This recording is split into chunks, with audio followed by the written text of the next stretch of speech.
ब्राह्मण सो फरिश्ता और फरिश्ता सो देवता का राज।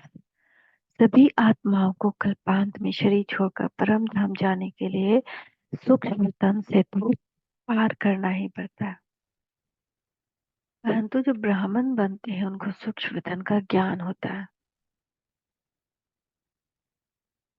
ब्रह्मा बाबा भी वहां है, उनसे भी ब्राह्मणों का प्यार है। कर्मों का रहा हुआ हिसाब किताब भी सूक्ष्म तन में पूरा करना ही है, और सेवा के लिए भी फरिश्ता रूप ब्रह्मा बाबा के साथ सेवा करने की आकर्षण भी ब्राह्मण आत्माओं में होती है। इसलिए सभी ब्राह्मण आत्माओं को फरिश्ता बनकर सूक्ष्म वतन जाना ही है, भले ही सबका रूप और समय नंबरवार अवश्य होगा। तो कभी न कभी हम लोग को भी सूक्ष्म वतन जाना ही है। जैसे भविष्य स्वर्ग की दुनिया में सब देवता कहलाएंगे, वैसे वर्तमान समय संगम पर फरिश्ते समान सब बनते हैं, लेकिन नंबरवार। हर पुरुषार्थी फरिश्तेपन की स्टेज को प्राप्त जरूर करते हैं।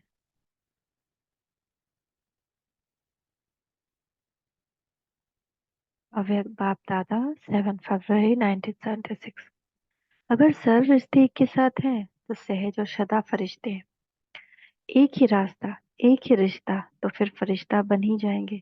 बाप का यही फरमान है कि पहले सभी रास्तों को बंद करो, फिर मुश्किल से छूट जाएंगे। अभी हमारा कितना से रिश्ता है बुद्धि से। तो जब बुद्धि हमारी इधर उधर जाना बंद हो जाएगी, उस वो रास्ते हम अपनी बुद्धि का बंद कर देंगे, तभी फरिश्ते बन जाएंगे। अव्यक्त बाप दादा 4 जुलाई 1971। फरिश्ता बनने के लिए दो मुख्य क्वालिफिकेशन कौन सी है? एक लाइट, दूसरी माइट। लाइट माइट रूप बनने के लिए एक तो चाहिए मनन शक्ति, दूसरी सहन शक्ति। जितनी सहन शक्ति होगी उतनी ही सर्वशक्तिमान की सर्व शक्तियां स्वतः प्राप्त होती हैं। अव्यक्त बाप दादा 29 जून 1971। फरिश्ते कब सदा इस साकारी सृष्टि पर ठहरते नहीं। कर्म किया और गायब। सब आकर्षणों व लगाव के रिश्ते और रास्ते बंद करो, तब कहेंगे आप स्नेही हो। यहाँ होते हुए भी यहाँ नहीं है, यह है लास्ट स्टेज। अव्यक्त बाप दादा 2 फरवरी 1970। किसी चीज में भी नहीं है ना, अभी हमारा ध्यान ज्यादा क्या है, सांसारिक रीति रिवाजों में है। ये नहीं हुआ आज, ये नहीं किया आज, ये नहीं इससे बात हुआ है, उससे नहीं बात हुआ है, क्या हो रहा है, ये क्या हो रहा है। फरिश्ता नहीं बने हैं। फरिश्ता का कुछ भी लक्षण फिर नहीं है। फरिश्ता के लिए सबसे पहले तो उपराम होना है इन सब चीजों से, और प्रैक्टिस इसके लिए होनी चाहिए। मैं फरिश्ता हूँ, उठने के साथ सोने के टाइम मैं फरिश्ता हूँ। दिन भर चलते फिरते मैं प्रकाश के बॉडी में चल रहा हूँ, मैं फरिश्ता हूँ। नॉलेज के दर्पण में अपने पुरुषार्थ के फरिश्तेपन की झलक स्पष्ट दिखाई देती है। फरिश्तेपन की झलक स्पष्ट दिखाई देगी तभी तो महाराजा महारानीपन की झलक भी स्पष्ट दिखाई देगी। जैसे साकार को देखा, जब स्वयं को अनुभव होता था तभी तो औरों को भी अनुभव होता था। अव्यक्त बाप दादा 2 फरवरी 1976। जैसे औरों को जब खुद को अनुभव हुआ तब और भी अनुभव करेंगी, ये तो फरिश्ता है। वो जब हमको देखेंगी तो उनको लाइट ही लाइट नजर आएगी। तो कितना सुंदर है ना, हमको बनना है, फरिश्ता बनना है। जिसको देखिए तो मुस्लिम और क्रिश्चियन रिलीजन में सबसे ज्यादा मान्यता किसकी है? फरिश्ते की, एंजल्स। कितना मानते हैं। अब देखिए कि एक अलग से पढ़ाई होती है एंजल से। कहते हैं हम हमने एंजल से बात की, एंजल्स आए, एंजल्स प्रोटेक्ट करते हैं, गार्जियन एंजल्स होते हैं ऐसे वैसे। जो कार्ड रीडर होते हैं मेनली क्या होते हैं? एंजल्स पे बहुत ज्यादा बिलीव करते हैं। तो वो एंजल्स कौन है? हम ही तो है ना। कितना बड़ा हमारा भाग्य है ना, हम तो बहुत खुश होते हैं। वाह वाह वाह वाह। फरिश्ता आत्माओं और प्रेत आत्माओं का राज तथा दोनों के गुणों धर्मों में अंतर का राज। फरिश्ता और सूक्ष्म शरीरधारी प्रेम आत्माओं के अस्तित्व का राज। अब देखिए, फरिश्ता भी प्रकाश के शरीर में होता है, और प्रेत आत्मा जो भटकती आत्मा है वो भी तो प्रकाश के शरीर में होती है। तो दोनों में अंतर क्या है? फरिश्ता और प्रेत दोनों का अस्तित्व है, लेकिन दोनों के गुण धर्मों में दिन और रात का अंतर है। फरिश्ता और प्रेत आत्माएं दोनों ही सूक्ष्म देहधारी होते हैं। उनकी हड्डी मांस का देह नहीं होती है, परंतु फरिश्ता पावन आत्माएं होती है, अर्थात जो आत्माएं संगम युग पर ज्ञान योग के पुरुषार्थ द्वारा पावन बनती हैं, वे फरिश्ता बनती हैं। और जो प्रेत आत्माएं होती है, वे पतित आत्माएं होती हैं। उन्हें किन्हीं पतित कर्मों के फलस्वरूप उनको साकार देह नहीं मिलती और वे सूक्ष्म देह में कुछ समय तक भटकती रहती हैं। फरिश्तों का साक्षात्कार प्राय सफेद वस्त्रों में होता है, जबकि प्रेत आत्माओं का साक्षात्कार काली छाया के रूप में होता है। दोनों के ही अस्तित्व का यथावश्यक ज्ञान परमात्मा ने दिया है। पर फरिश्ता आत्माएं और प्रेत आत्माएं दोनों का ही अस्तित्व है और दोनों में कुछ समानताएं भी हैं। दोनों की हड्डी मांस का देह नहीं होता, दोनों को सूक्ष्म देह होती है जिसके आधार पर वे वातावरण में रहते हैं। परंतु फरिश्ता आत्माएं पवित्र आत्माएं होती हैं। उनकी प्रकाश में काया श्वेत रंग की होती है। वे आकाश तत्व के ऊपर सूक्ष्म वतन में रहते हैं। और प्रेत आत्माएं निकृष्ट कर्म संस्कारों वाली आत्माएं होती है। उनकी सूक्ष्म काया भी काले भद्दे रंग की होती है और वे आकाश तत्व के निचले भाग पृथ्वी के आसपास घूमते रहती हैं। कुछ धन पिताओं को छोड़कर फरिश्ता स्वरूप आत्माओं को कल्पांत में ही प्राप्त होता है। धर्म पिताओं के फरिश्ते स्वरूप और कल्पांत के फरिश्ते स्वरूप में बहुत अंतर होता है। कल्पांत में फरिश्ता बनने वाले आत्माएं का प्रभाव परम धाम की ओर होता है, जबकि धर्म प्रवाह पिताओं का प्रवाह इस जगत की ओर होता है, क्योंकि उनको यहाँ जन्म लेना है और अपने धर्म वंश की पालना करनी है। इसीलिए देखिए कि जीसस क्राइस्ट उनका जब देह का अंत हुआ तो भी सबने उनको देखा, अपनी उनके ग्रेव यार्ड के पास सबने देखा और सबने कहा कि जीसस पुनर्जीवित हो गए हैं। लेकिन पुनर्जीवित जीवित नहीं हुए थे, वो अपने प्रकाश के शरीर में थे और वो अपने पुनर्जन्म की ओर जा रहे थे, क्योंकि उनको अपनी क्रिश्चियन जन्म की स्थापना करनी है ना। ब्रह्मा बाबा की आत्मा ही ऐसी आत्मा है जो अपने पुरुषार्थ से अब तक मनुष्य से फरिश्ता बनी है और फरिश्ता स्वरूप में सूक्ष्म वतन से अपना स्थापना का कार्य कर रही है, तथा निराकार शिव बाबा के साथ वहां साकार तन में भी प्रवेश होकर स्थापना का कार्य करते हैं।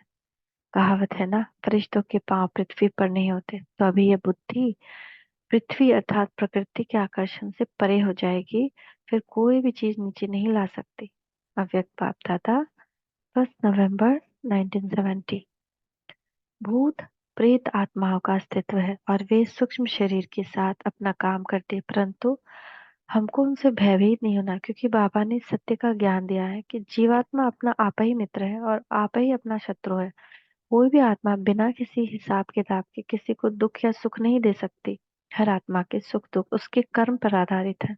तो अगर हमने किसी कोई ऐसा कार्य नहीं किया है तो कोई प्रेत आत्मा हमें दुख देने नहीं आएगी। विचारणीय है कि सर्वशक्तिमान परमात्मा की छत्र छाया में रहने वाली आत्मा पर किसी भूत प्रेत आत्मा का प्रभाव भला कैसे हो सकता है? कभी हो ही नहीं सकता। दुनिया वाले अशुद्ध आत्माओं को भगाने के लिए अग्नि से काम लेते हैं। आप सभी को भी योग अग्नि से काम लेना है। सर्व योग कर्मेंद्रियों को योग अग्नि से तपाना है, फिर कोई वार नहीं कर सकेंगे। समझ रहे हैं? आने वाले टाइम में बाबा बताए हैं कि जैसे प्रकृति का वार होगा, ऐसे ही प्रेत आत्माएं भी चारों तरफ बहुत होंगी, अशुद्ध आत्माएं होंगी। तो उसके लिए हम हमें अभी से इतनी योग करें कि हमारी सारी कर्मेंद्रियां योग अग्नि से पवित्र हो जाए। फिर हमारी दृष्टि मात्र से वो गायब हो जाएंगी। गुलजार दादी जब अपने अंतिम ये में थी, रेस्ट कर रही थी, तब आत्माएं आती थी, अपवित्र आत्माएं उनके पास आती थी और वो अपनी दृष्टि से उनको जो भी चाहिए था, सुख शांति पवित्रता, वो दे करके फिर उनको हटा देती थी, वो चली जाती थी। तो ऐसे ही आ, ना वार कोई नहीं करे, इसके लिए बाबा अव्यक्त बाबा ने कहा है कि अपनी कर्मेंद्र को योगा अग्नि में तपाना है। अव्यक्त बाप दादा 18 मई 1969। अभी युद्ध में समय नहीं गवाओ, विजयपन के संस्कार इमर्ज करो, दान दो, वरदान दो, स्व का ग्रहण स्वतः ही समाप्त हो जाएगा। अगर मनसा दान दे रहे हैं या कर्म गुण दान दे रहे हैं, तो बहुत सारा दान और वरदान दे रहे हैं, कुछ भी गलत बोल नहीं रहे हैं, सोच नहीं रहे हैं किसी के लिए, तो स्वतः ही अपने अपने ऊपर जो भी ग्रहण है सब खत्म हो जाएगा। अविनाशी लंगर लगाओ, क्योंकि समय कम है और सेवा आत्माओं की, वायुमंडल की, प्रकृति की, भूत प्रेत आत्माओं की, सबकी करनी है। तो हमको उस आकाश भटकते हुए आत्माओं को भी देना है। उन भटकती हुई आत्माओं को भी ठिकाना देना है। हर आत्मा को मुक्ति व जीवन मुक्ति देनी ही है। अव्यक्त बाप दादा 18 जनवरी 1986। पहले तुम सूक्ष्म वतनवासी फरिश्ता बनेंगे। अभी तुम फरिश्ता बन रहे हो। सूक्ष्म वतन का राज भी बच्चों को समझाया। जैसे घोस्ट की छाया का शरीर होता है ना, आत्मा को शरीर नहीं मिलता है तो भटकती है, उसको घोस्ट कहा जाता है। या फिर है सूक्ष्म वतनवासी फरिश्ते। साकार बाबा 28 मार्च 2005। वह है अव्यक्त, यह है व्यक्त, यह पतित है और वह पावन है। जब जब योग ज्ञान योग से पावन बन जाएंगे तब वह संपूर्ण बन जाएंगे, वैसे तुम भी बनेंगे।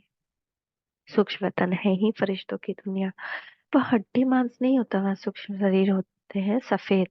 जैसे घोस्ट होते हैं ना, छाया रूपी शरीर दिखाई पड़ता है, उनको पकड़ नहीं सकते। साकार बाबा हर 3 जून 1972 रिवाइज्ड। देह में शरीर फरिश्ता स्वरूप का राज। अभी बाबा कहते हैं चलते फिरते देह के अंदर ही महसूस करो कि आप फरिश्ता हो। तो शरीर छोड़कर परम धाम जाते समय तो सभी आत्माएं फरिश्ता रूप धारण करेंगी ही, भले ही वह एक सेकंड के लिए क्यों ना हो। परंतु इस देह में रहते फरिश्ता स्वरूप का अनुभव अति अलौकिक और सुखदायी है। ऐसे स्वरूप का अनुभव वे ही आत्माएं कर सकती हैं जिनको इस देह से न्यारे होने का सफल अनुभव होगा। जिसके लिए बाबा हमको पढ़ा रहे और सदा कहते हैं तुमको सर्प के समान खाल बदलने का अभ्यास करना है। फरिश्ता अर्थात न्यारा और प्यारा। फरिश्ता अर्थात डबल लाइट स्वरूप। सदैव याद रखो, मैं अवतार हूँ, धर्म स्थापन करने अर्थ धर्मात्मा हूँ। ऐसे को कहा जाता है फरिश्ता। अव्यक्त बाप दादा 4 अक्टूबर 1975। ज्ञान परियां व तीनों लोक में उड़ने वाली परियां कौन सी हैं? अपने को परियां समझती हो ना? तो ये बात बहुत सुंदर है, क्योंकि जब हम फर्स्ट फर्स्ट बाप दादा से मिले अव्यक्त पतन में, जिस समय हमको इतना ज्ञान ही नहीं था, तो बाबा हमको पुकारते थे, मेरी परी बेटी आ गई। तो इतना सुख का अनुभव होता था ना। तो उस वक्त हमको परी का मन, परी बेटी, परिस्तान जानती हो? परिस्तान क्या होता है? कहाँ है परिस्तान? ऐसे बाबा प्रश्न पूछते थे। तो उस वक्त मुझे नहीं पता था, लेकिन बाद में समझ में आया, फरिश्ते और फिर देवताएं ये सब परियां ही तो होती हैं। तो ज्ञान परियां व तीनों लोकों में उड़ने वाली परियां कौन सी है? अपने को परियां समझती हो ना? तो आज का ही तो यादगार है जो नंदन चंपक में इतनी परियों की कहानियां हम लोग, कहाँ से कहानियां बनी? इसका आधार हम ही है। हम ही तो वो परियां हैं। ज्ञान और याद के दोनों पंख लगे हुए हैं ना। ऐसे फरिश्ते समान परियों को एक सेकंड में जिस शक्ति की आवश्यकता हो, संकल्प किया वाहन किया, वो शक्ति स्वरूप में आ जाए।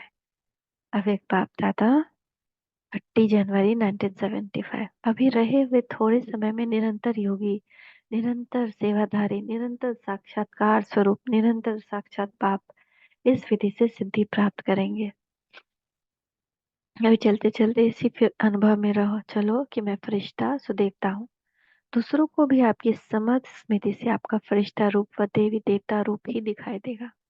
तो बार बार ये फरिश्ता सुदेवता का ड्रिल है ना, बहुत सुंदर ड्रिल है। छत पे पानी पटाने गए हैं फूल में, एक गमला में फरिश्ते स्वरूप में पटा रहे हैं, दूसरे गमले में देवता स्वरूप में पटा रहे हैं।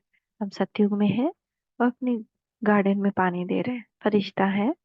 और जैसे कि हम किसी को गुण और शक्ति का पानी दे रहे हैं, ऐसे बार बार एक से दूसरे ड्रिल हो गया ना। ऐसे आप किसी को खाना दे रहे हैं, तो किसी को आप फरिश्ते बनकर खाना दीजिए, किसी को आप देवता बनकर खाना दीजिए। मैं सत्युगी खाना खिला रही हूँ, देवता को खाना खिला रही हूँ, तो आपका भी प्रयास होगा और दूसरे को भी बहुत सुंदर वाइब्रेशन मिल जाएगा। एक कमरे से दूसरे कमरे जा रहे हैं, कपड़ा पसार रहे हैं, तो मैं फरिश्ता क्या कर रही हूँ? देह से न्यारा हो रही हूँ। मैं देवता अपने महल में हूँ, मैं नीचे सीढ़ी से आ रहे, सोचे कि हम पुष्पक विमान से नीचे उतर रहे हैं, मैं देवता हूँ।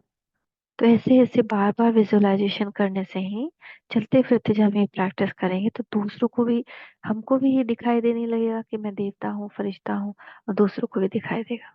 तो वेद बाप दादा 18 फरवरी 1986। चलते फिरते फरिश्ता स्वरूप कब और कैसे क्यों दिखाई देगा, इसका विधि विधान क्या है?